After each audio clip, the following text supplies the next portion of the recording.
aí, galera? Bom dia, boa tarde, boa noite a todos. Estamos aqui comendo nossa ceia de Natal, que é o macarrão que a gente fez aqui, que a gente comprou aquele dia que eu fiz a review do Panetone do Star Wars. Hoje a gente tá indo ver uma versão exclusiva do filme do Tarantino, que é o Hateful Eight, que saiu hoje. Vai ser também uma versão especial do filme, que vai ter até um negócio que chama Intermission no meio. É tipo um intervalo que tem em peças de teatro ou óperas. E no começo tem um negócio que chama Overture, que é uma abertura também característica dos filmes dos anos 60. O que você tá fazendo com essa caixa na mão? Um presente pra mim de Natal? Oh, obrigado, baby. Peter da Ray. Você achou ele? Ele vem com a Ray, certo?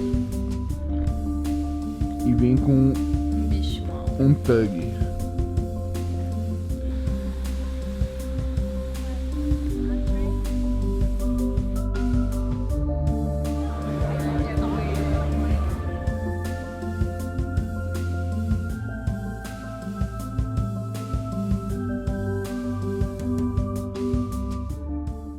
Bom, chegamos em casa aqui. A Gabi tá fazendo tapioca, então talvez tenha alguns ruídos de culinária, tá? Então já peço desculpas, mas estamos aqui para fazer uma review de Hateful Eight. Olha que legal esse booklet exclusivo que a gente ganhou aqui lá. Essa sessão aí especial de Hateful Eight em 70mm. Muito legal o pessoal aqui filmando. Olha aí o booklet, show de bola. Tem os atores aqui, um pouquinho da história. É como se fosse um teatro mesmo que a gente foi. E eles fizeram essa adaptação aqui, que foi... Olha aí, ó. Opa. E eles fizeram esse livrinho, esse livreto aqui, pra falar um pouco do filme, um pouco dos atores, um pouco de como foi filmado. E eu devo dizer que a maneira como o filme foi feito... E a mídia, né, que é o filme em 70mm, influenciou muito aí na maneira como a gente viu o filme, como a gente percebeu o filme, como a gente, enfim, interpretou o filme, né? Ele foi filmado, como eu disse, em 70mm, que é uma maneira de filmar, né, usando filme mesmo, que eu falei filmar e filme tantas vezes agora seguidas, mas tudo bem. Que não era usada desde a década de 60. E é uma película, como eu falei também, que tem uma resolução maior. Você consegue ver muito mais da cena, né? Eles usam lentes anamórficas que captam como se fosse... Sei lá, imagina que o quadro termine aqui. O quadro desse filme específico, por ter sido feito da maneira que foi, vai terminar aqui. Então tem muito mais coisa no quadro, que torna o filme mais dinâmico, né? A gente tem o uso de lentes anamórficas já há algum tempo, só que a lente anamórfica mais esse formato fica mais wide ainda, né? Fica mais grande angular, mais amplo ainda o campo de visão. Então é que você fica assim, olhando de lado a lado da tela para ver o que tá acontecendo, você consegue ver o que os personagens estão falando, né? Enquanto você consegue ver o que os personagens estão fazendo enquanto outros estão interagindo, então fica bem mais dinâmico o filme, e esse é um filme que tem uma dinâmica interessante. Lembra muito Reservoir Dogs, que foi um dos primeiros filmes do Tarantino. Então, o que acontece? Não vai ter spoiler, tá? O que acontece? Esse filme, a maioria das vezes, ele tá num cenário só. Ele fica só dentro de uma casa, na grande maioria do filme, que tem 3 horas. E a estrutura desse filme não foi só em 70mm, esse roadshow, né? Que foi essa versão especial. Ele começou com um Overture, que eles chamam, que é uma entrada com uma música clássica, com uma música do filme, que, por sinal, foi composta e fazia muito tempo que o Tarantino não usava um compositor nos filmes dele. Ele, na maioria das vezes, escolhia as trilhas sonoras ele mesmo, de uma maneira que, enfim, ele achava melhor e sempre ficou muito bom. A gente sempre tem aí várias músicas legais de filmes do Tarantino. E dessa vez ele escolheu um compositor que também estava acostumado aí a fazer as trilhas de filmes de western, né, de cowboys, aí desde as antigas também, o que foi muito interessante. Começou com o Overture, que é uma espécie de trailer das antigas, né, que a gente chama. Na verdade é só uma imagem estática e a música clássica. Aí depois entrou um filme e foi um filme, é um filme interessantíssimo, porque a dinâmica dele não é igual ao Django, por exemplo, aos filmes mais recentes do Tarantino, que são muito dinâmicos, que tem bastante características de filme mais mainstream, mais fáceis de assistir. Esse é um filme um pouco mais digamos, entre aspas, tem um ritmo diferente, vai. Tem um ritmo diferente porque ele é muito baseado nos atores, na fotografia, mas ele é mais parado. Você não vai ver uma coisa muito dinâmica na maior parte do filme, né? Então, se você vai achando que você vai ver um filme igual ao Django, você vai se decepcionar. Mas, ao mesmo tempo, é um filme muito bacana porque ele pega bastante elementos de filmes clássicos. A gente pode ver uma fotografia excepcional e como ele consegue... E como ele consegue incluir diversos elementos de uma cena, do cenário, a fotografia, ela fica bastante diferente. E o que é muito bacana nesse filme também, o lugar que é filmado inteiro no Colorado, né? Então tem nas montanhas do Colorado, então tem cenário com neve, nevasca e tal. E isso torna a iluminação do filme muito interessante, porque você percebe que eles refletem as luzes na neve, ao invés de usar um refletor, um rebatedor. Eles refletem algumas cenas, a iluminação na neve, dá um look diferente para os personagens. E o figurino fantástico, como sempre, né? Os figurinos do filme do Tarantino são incríveis, são muito exóticos, eles colaboram para o que o personagem quer transmitir, o que é, obviamente, sensacional, porque fica uma coisa visual e também uma coisa que complementa o que o personagem está falando, de certa maneira. E os personagens são 8, né? Por isso chama Hateful Eight. É o 8º filme do Tarantino, coincidentemente. Falou que ia fazer só 10. E os personagens também são incríveis.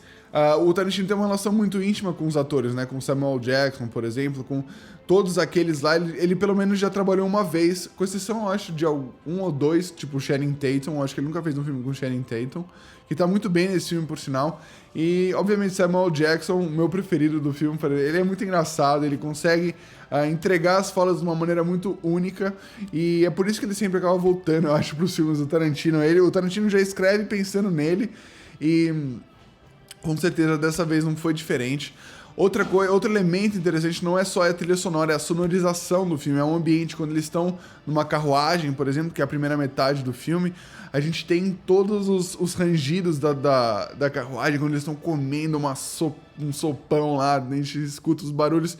Isso aumenta a imersão do filme. E é uma coisa que eu tento fazer nos meus vídeos, é sonorizar bastante. Vocês podem reparar no último vídeo que eu fiz, que foi o vídeo da noite de Natal. Se vocês repararem, tem algumas cenas que eu tento elaborar um pouco a sonorização, mas eu faço sim outros vídeos também, e é um elemento que é, assim, único, é muito especial, e é coisa que muita gente não percebe, porque quando é bem feito, as pessoas não percebem. Igual a edição, que nesse filme também é incrível, você percebe as transições, um personagem tá falando sobre uma coisa, já corta para outra situação, outro cenário, mas também que tem uma continuidade. Você percebe a continuidade de uma cena para outra de uma maneira muito inteligente.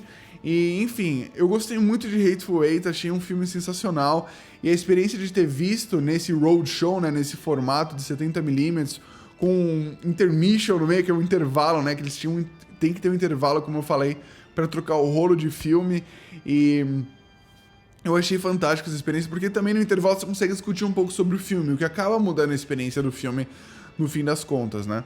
E claramente, eu não sei se isso foi voluntário ou não, mas segundo o Tarantino não foi, né? Então, esse filme ele tem muito a ver com o que tá rolando nos Estados Unidos hoje, que é um problema de preconceito muito grande entre as autoridades e afrodescendentes, né? Entre negros. Então, a gente vê isso no filme através de uma espécie de metáfora que é interessante, porque quando eles entram no hotel, que é onde se passa, não é bem um hotel, mais ou menos uma pousada ali, que é onde se passa a maioria do filme, você tem uma divisão entre os que apoiam o norte dos Estados Unidos na Guerra Civil e o sul.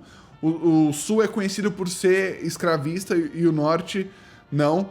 Então a gente vê esses dois lados duelando constantemente entre o filme, e tem falas fantásticas. Por exemplo, um dos militares do Exército do Sul, ele fala que para os brancos se sentirem seguros, os negros têm que se sentir com medo, que é exatamente o que está rolando aqui nos Estados Unidos, que é um movimento aí em prol dos direitos dos afrodescendentes, contra o preconceito que eles estão sofrendo por autoridades o tempo inteiro, desde a época aí enfim, do fim da escravidão praticamente. Isso acontece também no mundo inteiro, né, gente? Não é só aqui, mas aqui isso é constante, assim, muitos casos de policiais que só por verem uma pessoa que é negra já começam a revistar, já começam enfim, já muitas vezes já tiveram casos de policiais atirarem em negros que não estão fazendo nada, enfim, é complicadíssimo isso. No Brasil também é assim, é lógico.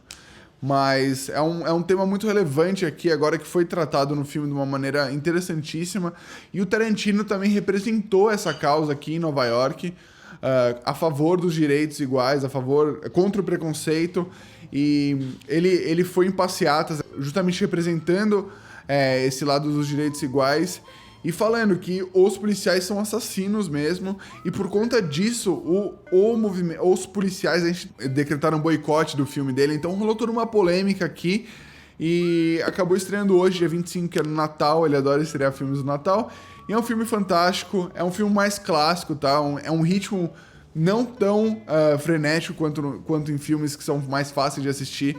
Não é um filme tão fácil de digerir, assim, digamos, mas é um filme incrível. Eu recomendo vocês assistirem, é muito divertido, entretém bastante. Recomendo vocês assistir quando sair aí no Brasil, que vai ser, acho que dia 7 de janeiro. Hateful Eight, do Tarantino, em português vai chamar... Em português vai chamar Os Oito Odiados. Enfim, galera, recomendo. Os atores estão fantásticos. Vão assistir, só não vão assistir achando que vai ser um filme tipo Django, assim, dinâmico do começo ao fim, porque não vai ser. Mas vão com a cabeça aberta que vocês vão gostar bastante. E é isso aí, galera. Espero que vocês tenham gostado do episódio de hoje. Gostaria de agradecer pelo presente de Natal, que foram 30 mil inscritos no Instagram hoje a gente fez.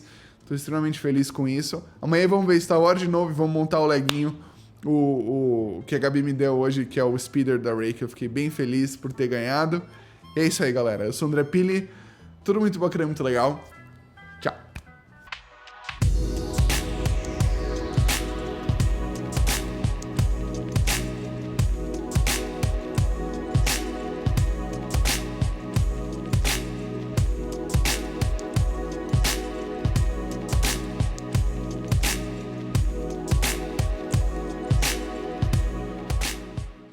Acabou de sair do cinema aqui, galera, e esse é um dos lugares mais bonitos de Nova York, na minha opinião, que é o Lincoln Center. Olha essa fonte, que legal. E aqui tem todos os prédios, que é o complexo de entretenimento clássico, digamos. Tem ópera, tem a orquestra, tem tudo.